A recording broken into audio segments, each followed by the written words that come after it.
ഒരു പറമ്പിന്റെ ഉടമസ്ഥൻ എന്താ പറയാ? മാലിക്.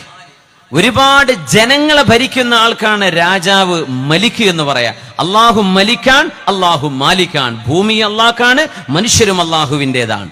ഇവിടെ പറഞ്ഞത് അള്ളാഹുവിന്റെ മിൽക്ക് ലഹു, അള്ളാഹുവിന് അവകാശപ്പെട്ടതാണ്. മാ ഫിസ് സമാവാതി വമാ ഫിൽ അർള്, ആകാശഭൂമികളിലുള്ള സർവ്വതും അള്ളാഹ്ക്ക് അവകാശപ്പെട്ടതാണ്.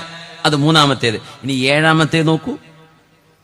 വസിഅ കുർസിയുഹുസ് സമാവാതി വൽ അർള്, അള്ളാഹുവിന്റെ അധികാരത്തിന്റെ കസേര, അള്ളാഹുവിന്റെ കുർസി പ്രപഞ്ചം മുഴുവനും ചൂഴ്ന്നു നിൽക്കുകയാണ്.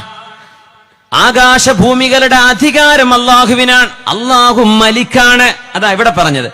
ആദ്യം പറഞ്ഞത് ആകാശഭൂമിയിലുള്ളത് മുഴുവനും റബ്ബിന് അവകാശപ്പെട്ടതാണ്, അള്ളാഹു മാലിക്കാണ്.